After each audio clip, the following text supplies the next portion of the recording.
What is up, YouTube? Welcome to PanFro Games. In today's video, we have some brand new information to share with you all for the Pokemon Scarlet and Violet Indigo Disc DLC. We have some Japanese previews to cover, new screenshots to show off, and much more. And of course, guys, if you like this type of content, enjoy these videos. Please leave a like, subscribe if you're new. I really appreciate it. Consider supporting the channel by joining the Pan Fam by hitting that join channel member button below. Let's begin with a quick model update for the Indigo Disc, because Indigo Disc is bringing in a bunch of Pokemon to the actual decks itself, but also Pokemon Home. All those Pokemon are going to be getting model updates and new animations that we have not seen in previous games. As an example, Venusaur and Blastoise both have their models overhauled for Pokemon Scarlet and Violet, just like Charizard did. And I love how the new Charizard looks. It's much more Gen 1 like than like the rounded cuteness they added later on. And it seems like the same effect was applied to both Venusaur and Blastoise. Venusaur was visible in a previous trailer, though obscured a bit by the Terra effect. So here is the full image. And honestly, looking at Blastoise, it looks more like a hippo now, and I am way into that. I think it looks really good. Venusaur also looks way better. I also like the bumps on its body a lot more than we have previously seen it. And this is what Venusaur looks like in the Terra. Honestly, looks pretty solid to me. I'm definitely a fan of this, and I can't wait to see what the other Pokemon look like in the Indigo Disc when we get to play it in just a couple days now. And we got some brand new previews, Japan only, reported by Famitsu, and Serbi summarized it for us. So with Blueberry points earned through Blueberry Academy quests, you can support for a variety of elements in the League Club. One such example is using 3,000 points to increase the amount of Pokemon that will appear in the areas of the terrarium. So points equals more spawns, which is going to be pretty phenomenal for shiny hunting, absolutely. But I do wonder if you can make it so you can select a particular type of Pokemon in an area to spawn more often. This is actually really cool. I wonder how this is going to affect shiny hunting, because obviously this is going to increasing odds is going to make things a lot easier, especially for run around methods. So I'm definitely a big fan of this, and this may be a way where you don't necessarily need to have a sandwich in order to get more boosted encounters. So I think this is a great thing for people who don't have a lot of Urban Mystica, but just for shiny hunters in general. Now you can also invite 23 people to the League Club, and it will cost BP to do it. So there are League Clubs. There's going to be 23, seems to be NPCs that we can bring to our League Club, which is a place that we can actually customize. Very interested to see what else we can do with those members. The Synchro Machine can be used with any Pokemon in the game, including flying Pokemon, to the point that if you go off an edge as a flying Pokemon, the Pokemon will remain in flight and not fall down. Now for the biggest piece of info here, legendary Pokemon, which are only appearing in the post game, by the way, such as Rayquaza, appear at level 70, and the music matches their appearance in prior games, just as Rayquaza having the theme battle super ancient Pokemon. So this is great. We're gonna hear all of the old music from the legendary encounters. That is gonna be so sick, and that is 25 confirmed legendaries coming as well.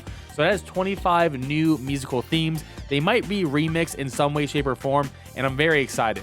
We have new images as well to share, so we got a very nice look at how Rayquaza is looking like in the game as an encounter. I'd obviously already get Rayquaza through Pokemon Home, but for people who haven't seen it, it looks really sick to me in here. Here's our entrance to Blueberry Academy. Looks like we can just fly right on there. Looks like this is how we'll probably just enter the academy. And here is us getting a little machine from the Synchro person. And here is seems to be a new cave. So I actually thought this was going to be Area 0. Doesn't look like it's actually Area 0, because we have a fly point on the mini map. This just seems to be part of the Indigo Disc. And lo and behold, there is spider webs everywhere, and this looks a lot like Chargestone Cave from Gen 5 Unova, the black and white game. So I'm very excited for that. And also, I love Joltik. I love Garvantula. These are phenomenal Pokemon. So I'm really glad to see these Pokemon make a return. And yeah, this area looks pretty dope. I'm very excited for a cool underground cave system, because we have very few good caves in Gen 9 right now. So this might be the best cave coming up. Very excited to see what else we get. And this is what it seems to be as our League Club thing. where we can invite people over. So we have the 8 gym leaders are confirmed. And these seem to be the default at the very beginning. And it looks like it costs 200 BP to actually call over one of these NPCs to visit you at the League Club. Now, who else can fill in these other slots? Well, we have 8 and then 16. And then, it looks like we're going to have a total of 23, right? So who else could fill this in? Well, I think all the important NPCs from the base game will definitely be here. And if they have all the gym leaders, I assume we're going to see the other 3 Elite Four members to fill out these next 3 slots. And of course, we're going to get our champion Gita, so that's going to be 4. And then I can totally see like Nimona, Penny, Arvin being here as well. And then you also have like some of the school teachers. We saw Rightfur in the trailer, so she's definitely going to be there. We saw, I believe, the cooking teacher. It was one of them as well. So there's like a bunch of those type of characters. And of course, I can probably guess we're going to get some of the DLC characters. Maybe the DLC Elite Four could visit us. Potentially Kieran, Carmine could also visit us as well. So I suspect we're going to get some of those characters to fill out the 23. Very excited that we can hang out with them, battle them with new teams, but it honestly seems like this is probably going to be our battle tower in all reality. I don't think there's gonna be any sort of post-game battling outside of rebattling all these guys with their brand new teams, but at the very least, we do get to trade with them and get a Pokemon that says Blank's partner, like Ino's partner on the Magnemite as we saw in the trailer. So that's pretty cool at the very least, but hopefully we still have some sort of actual post-game battle tower situation, but if not, then it's most likely going to be like this. Now we have even more screenshots, and one new screenshot hanging off Arceus, our guy right here. I really do hope we can get Arceus as early as possible. The moment you can catch a Duraludon, hopefully it's super easy to evolve into Arceus. Might be an item. Hopefully that item can be really easy to get, like the syrup we needed to get Applin to evolve into Diplin in Kitakami. We get to see the last Oricorio form that we can't naturally catch out here, so that's really cool. And on the bottom left here, we're flying around as Flygon. So that's really cool. So all the people want to play as Flygon, there you go. And like I said, you can play as any Pokemon.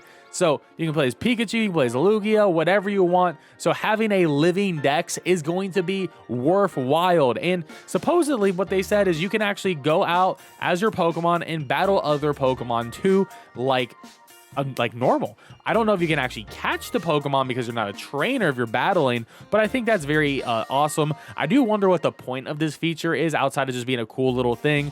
I mean, I'm definitely going to use it for B-roll footage, so that's nice.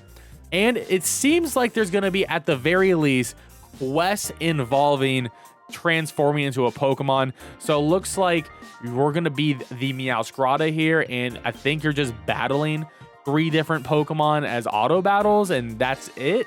So maybe that's what the point of it is going to be, one of the side quests, so you get more academy points.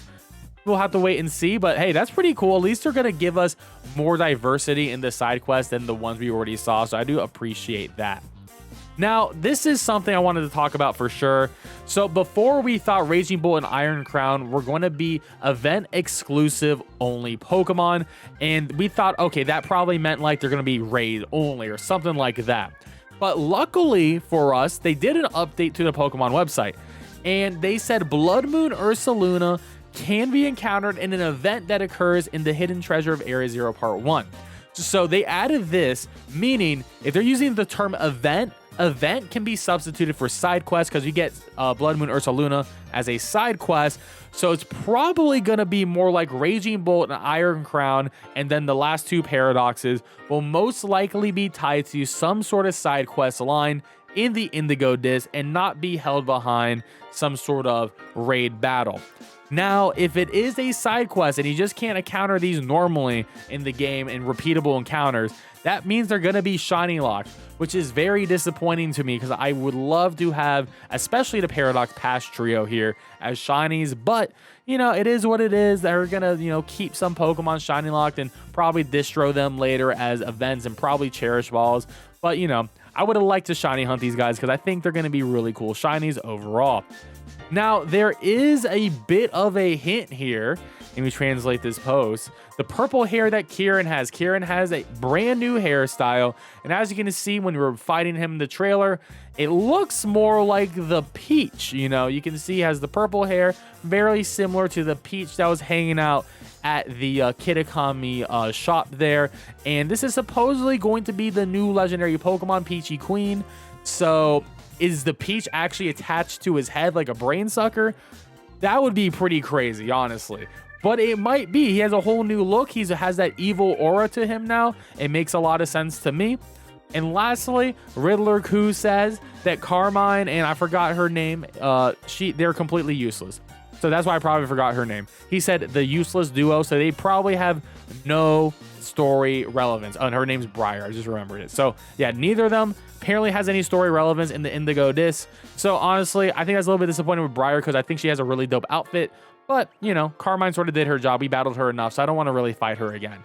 But there we have it, guys. That is all of the brand new information for the Indigo disc. Let me know in the comment section below what you're most excited about. I'm personally excited about catching the new Paradox Pokemon. But of course, I just really want to see how this new legendary catching system is going to work. Can we shiny hunt them? I really hope so. That'll be really sick. And of course, guys, if you like this type of content, enjoy my videos, please leave a like, subscribe if you're new. I really appreciate it. And I'll catch you guys next time.